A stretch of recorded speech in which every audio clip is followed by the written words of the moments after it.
Yeah, DH Nation, bro. I ain't gonna lie, bro. I did see your AMV, but we gonna get into your comment. All right, damn. Just when I made my AMV, I saw it and I was like, bro, you using Mark clips to carry him because that man is not even cool. Like he's literally lame. Like, but whatever, gay. I ain't gonna lie. You allowed to have your favorite character. I'm not gonna hate on it. I'm gonna let you rock. Promise. Treasures of wickedness profit nothing, but righteousness delivereth from death. Proverbs 10:2. All right, let's get into the main video now. I'm going to say this now, and I'm probably never going to say this again. Spoiler warning for Devil May Cry, the Netflix animation. If you do not want to be spoiled, do not click a video with Dante's face on it. Anyway, I'm going to be getting into spoilers. I'm letting you know now. Spoiler warning.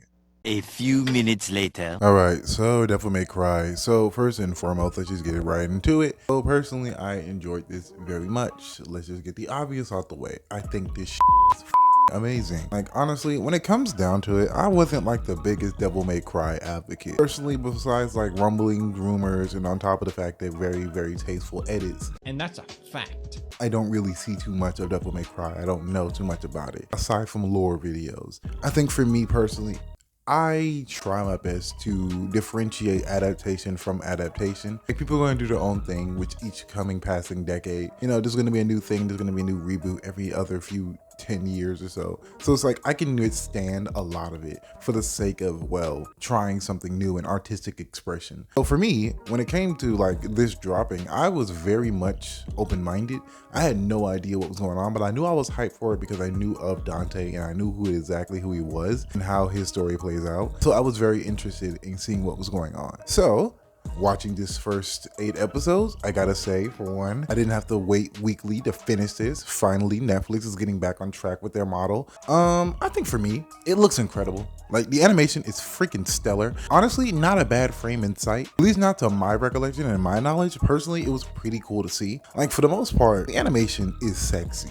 Like, I think personally it's awesome. The art style is very recognizable. Like, honestly, I can't quite put my finger on it, but it looks so fucking familiar. Anyway, moving past that, yeah, no, I think overall, the aesthetic of it is cool. I love the references that they make to Raccoon City.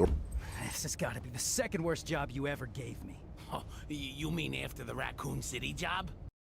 Or Raccoon City, however you prefer to pronounce it. Yeah, so that's cool. Yeah, I'm not entirely sure on what Dante was doing there, but that's cool. That is so cool because it opens up the entire thing to so many different things. That is so bad. Anyway, so does that mean like in the world of Resident Evil, demons are just casually real? Anyway, look, I'm thinking too hard about it. Maybe I'm just tripping. Anyway, moving past that. Yeah, the story follows Dante on his misadventures as far as like tracking down, doing what he got to do to get his necklace back. Because for some reason, some guy cosplaying as a bunny demon is out and about and causing trouble for humanity because the demon sympathizer. I guess because like his backstory is confusing to me. It was like weirdly like artsy and like dynamic, really trying to get an Oscar type of episode. I was just like, I don't care for this guy. Like even knowing his backstory, I don't care. Me personally, I wouldn't take this level of disrespect. You're sympathizing with demons, bro. Like these are very obviously devil spawn, hell spawn. They are not meant to be in this world for long. In fact, they are meant to be destroyed by the power of Christ. I think you can imagine who my favorite character is, aside from Dante's aesthetic. Yeah, it's obviously ultra religious guy with glasses. I said that God may yet redeem you regardless of your origins. Guy with glasses, it sounds suspiciously like Kevin Conroy. Yeah, actually, he literally is just Kevin Conroy. That is actually hilarious to me. Like literally, he's just Kevin Conroy. I don't know if they recorded it in post before his death, but whatever. So yeah, that was cool. I think for me, yeah. Show, I feel weird talking about it because obviously with my Christian beliefs, I feel weird, you know. What? Bro, what are you talking about? You know, and not even in a way of like, oh, well, you shouldn't watch it because that demons in it. It's like, I'm going to be very biased. It's bad! I'm very biased against the demons. Like, duh. Like, what do you mean? Like, bro, it's just like, every time I watch the episode, I'm like, filthy demons burn in hellfire. By the power of Christ, I compel you. That was really my whole vibe watching the show. I'm just like, ugh. Bro, they try to make me feel bad for these little dad. I'm like, bro, you're literally from hell. I don't care what you're talking about. I don't care what sympathy you're expecting me to have for these freaking psychopaths who are literally born of weeping and gnashing of teeth. Why do you think I'm gonna like these demons? Like, because what? They're children, or they have look innocent? Like, what? No, screw you. Like, literally go. So like towards the end of the season, like you had the big like government guy talking about some, oh, we're gonna wage war against hell. And like apparently the way the music is set up is supposed to be like this big climactic thing, and I'm like, good, drop the nukes. Is this nigga serious? Nigga, now, like, bro, I don't care. And that's a fact. Like, I'm finna feel bad for Hellspawn. Like, nigga, bring Satan with you and burn him too. Like, I'm supposed to care. Like, I'm supposed to feel sympathy for a demonic presence. Like, get the fuck. Bro, who made this show? Like, I don't know, bro. It's crazy. It's so crazy to me. I'm glad they didn't go the reboot route, you know, make him half demon, half, you know, angel, which is just a weird choice. Just a weird choice. A few minutes later. Anyway, I think the part that bothers me the most about the show is the fact that it's so short. Like, bro, I was feeling it. Like, Dante is a mood the entire way through. He's having the time of his life. And they really did capture that part of, like, Devil May Cry perfectly. Just the absurdity of Dante and, honestly, the music choices. Oh, my God. Evanescence, Limp Bizkit have my heart. They do. Like, honestly, can you ever go wrong with Limp Bizkit? Because, bro, Keep Rolling goes hard. Gang, please. But yeah, I think aside from that, like, the overall tone of the show is fantastic. They really do show how strong Dante really is in this show. Like, he's so strong that he can't even hold his guns for too long with too much force, or they break. Awesome detail. And I was like, damn it, not again. I'm like, gang, and you think you're human? Okay, sure. It was like, oh, it's just a superhero mutation or whatever. Come on, man. Come on, man. Cut it out. Like, it's obviously, like, you know, Dante's in denial of his heritage. Of course, you could obviously tell.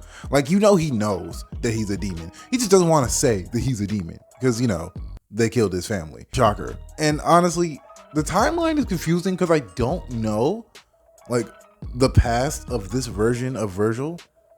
I mean, yeah, Virgil and Dante, actually. So yeah, I was so confused. It's like, so what's going on? Is it like, did Dante kill Virgil? Because he recognizes adult form, right? So like, there's obviously some love lost there. Because like, when the shape-shifting demon was disguising himself as Dante, when the shape-shifting demon was disguising himself as Virgil, it was like, damn. Also, the irony of me confusing the two names is crazy because they're literally twin brothers.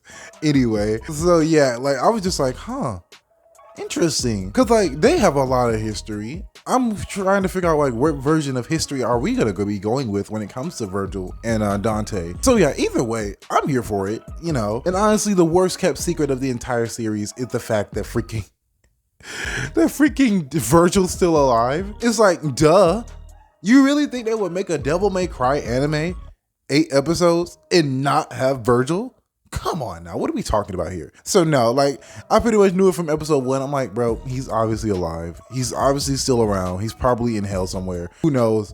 Anyway, the dude is obviously not dead. So that part was kind of cool as far as them trying to like tease it. For those who wouldn't know about like their past, they're like, who's that? You know what I mean?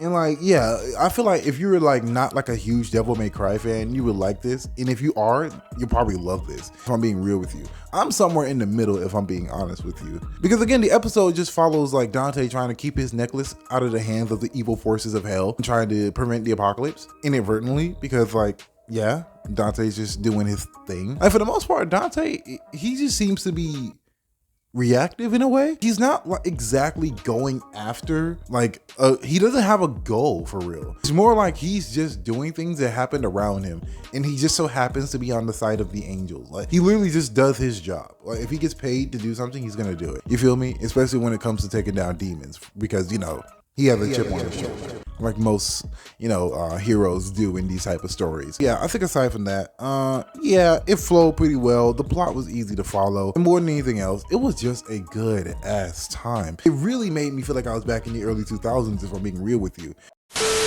People were shitting on the voice actor because it's Ichigo, and I'm like, it's Ichigo.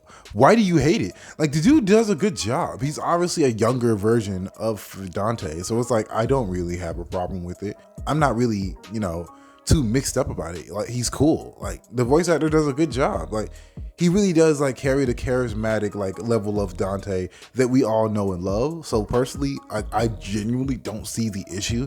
He just sounds younger. Like, he sounds like he's in his like mid to late 20s. I don't see the issue with that. He sounds fine. Hell, sounds younger than me. So yeah, I'll say that. Aside from that, yeah, no, I enjoyed this show. Like, I hope we don't have to wait too long for the next season, because this did look fantastic. So who knows how long it's gonna take. Hopefully it's one of those things where like it takes like at most 2 years. So yeah, aside from me, talking about it, that was Devil May Cry, the anime, and I enjoyed it immensely. See you guys in the next video. Peace. This motherfucker don't miss. No, he's fucking good. That motherfucker don't miss, man. He's good. In the heat of battle, he don't miss. No. In the heat of controversy, he don't miss. No.